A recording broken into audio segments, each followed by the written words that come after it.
How did Logan Paul's box break affect the Pokemon market? I'm going to go over this in detail in today's video.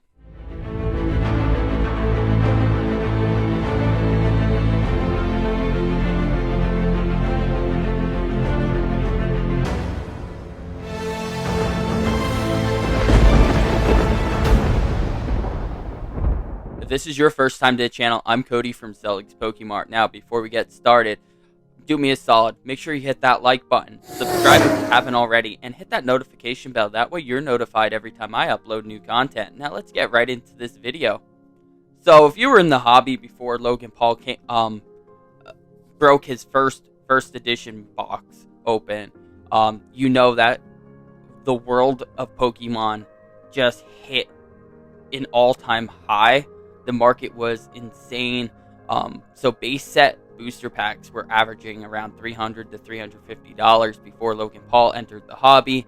And then Logan Paul opens up his first edition booster box and packs go from $350 to upwards to $1,000.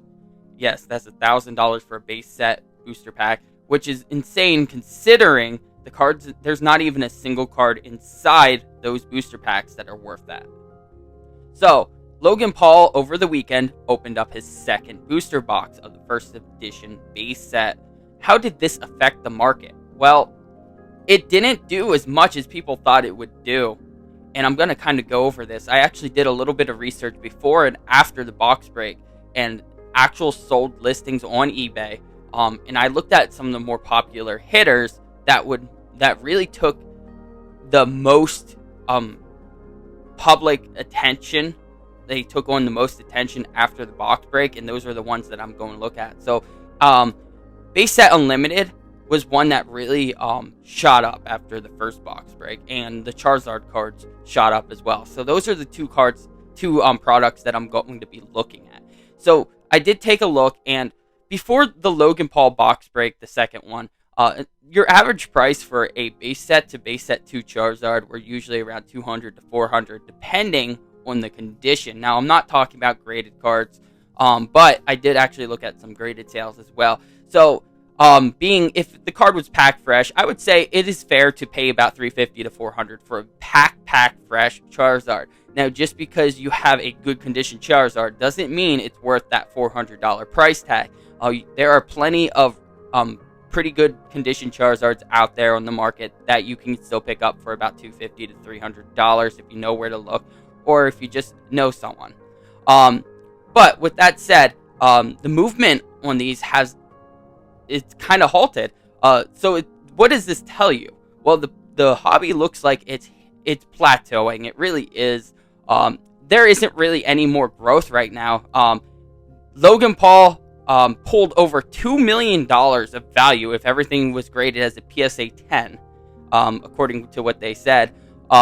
Over $2 million of value, and it didn't even really shoot up the market like it did the first time. And that's because we really are not in a spot in the hobby right now that can afford that type of growth. This comes down to the economy as well. The economy is really not in a good place right now. We are struggling to get stimulus packages passed right now. The Democrats and Republicans can't agree on anything, which is really affecting your low income and middle income households, which really need this to get by, to help pay the bills and catch up, because there are a lot of people that have taken hour cuts on their jobs or even job losses, struggling to pay inflated prices and such. And the stimulus really does help out, and it helps out. It doesn't just help out pay the bills, but if people can pay the bills, they can buy stuff such as collectibles, Pokemon, that they enjoy buying when they aren't struggling.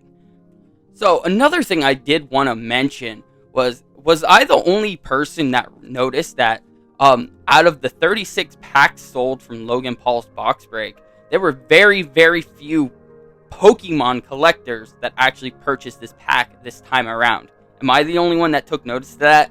And that's because first edition has been priced out the majority of collectors at this point in the hobby. Even higher end collectors aren't paying this type of money at this point. as you saw, if you did watch the thing, there were only a few high end collectors that actually did buy in with to this box break.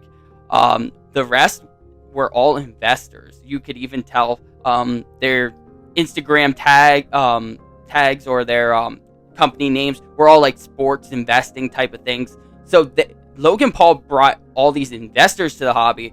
He didn't bring all these collectors to the hobby. Not saying that's a terrible thing, because you do need high-end collectors and high-end investors to keep a hobby healthy like this. If it wasn't for those high-end investors and such, we wouldn't have a market to sell our products for what they sell for at this point, especially vintage product. Vintage singles had not really moved in price.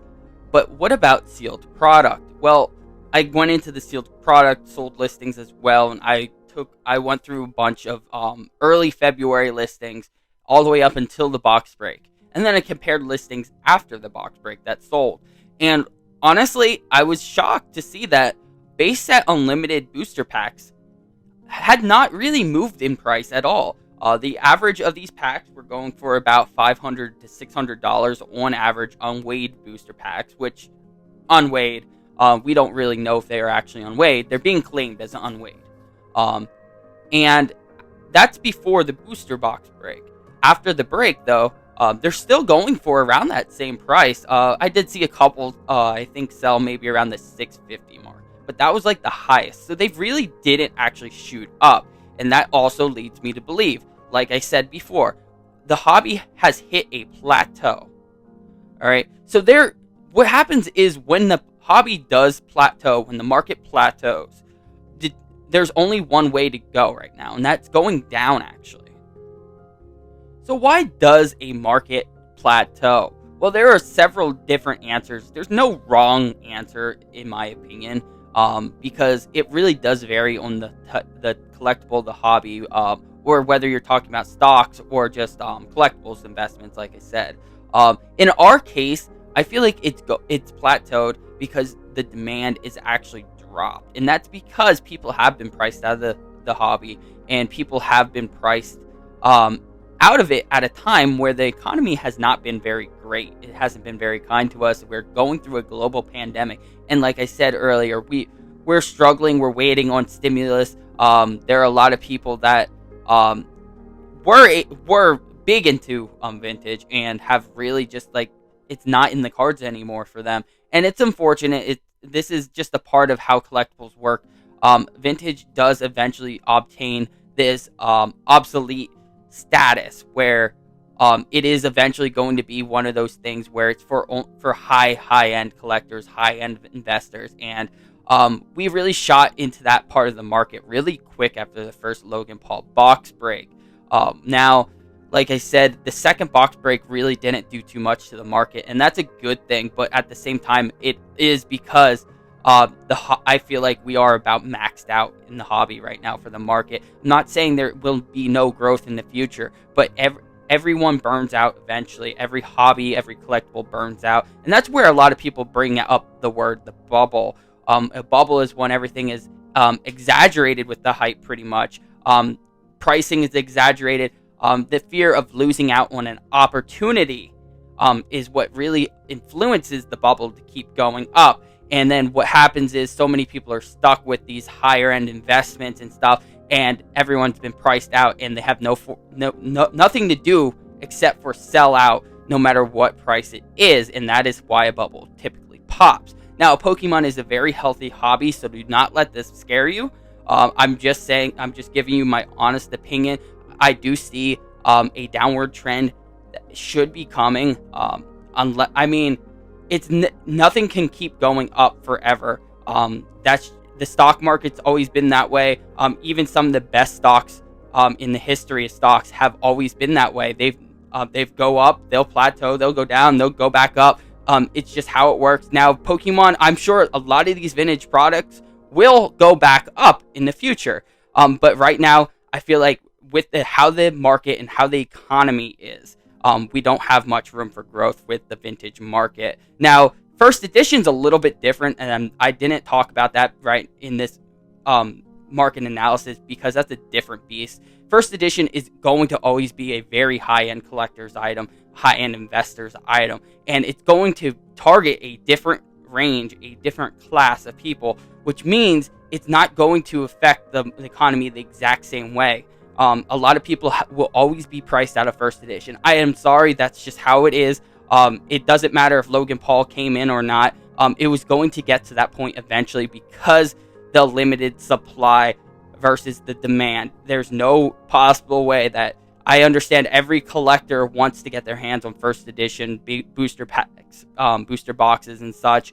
But there's no way that everyone in the world that wants these can get them. And that is why they are the high-priced items. Are the one thing that every Pokemon collector desires and wants in their collection. And I'm sure a lot of other collectors would say that they felt the same way, that is one of those dreams that everyone wants to achieve. Let me know in the comments below, what did you think of the Logan Paul box break? Quite frankly, I wasn't too impressed. I was actually very bored very quickly in that box break, mainly because I felt like it wasn't even a Pokemon event. It was just about investing. It was about a bunch of rich people buying packs to make money. That's how I felt. Now, there were some collectors that were able to get packs, but for the most part, most of the collectors were outbidded by investors that don't really care about the hobby, that they were just here for the money. So I was a little bit disappointed. If there were more PokeTubers and such that were involved with this box break, I definitely would have been a little bit more interested. But I mean, the pulls in the beginning of the box break were pretty fire. If you didn't check that out, I would definitely at least check out the beginning of the video. They pulled some really, really good cards right off the bat. Just wanted to thank everyone for your support. It really does mean the world to me. And if you haven't checked out my last video, I am doing a giveaway for the 25th anniversary of Pokemon. I'll be giving away first partner binder with the reprint Pikachu, the Jumbo reprint, which is a really cool collectible piece. I feel like they would make a really awesome investment piece for long term. So definitely enter. I'll put a link in the description below if you want to check out that video so you can get your entry in. I'm also still doing a contest, a giveaway on my website for any purchase over $50 or more for a Shining Fates pin collection box. So definitely check that out as well. It does not hurt if you're already looking to buy some Pokemon. Spend $50 and you get a chance at winning some free Pokemon as well. As always, everyone, I really do appreciate the support. And let's make like Charizard and keep this passion burning.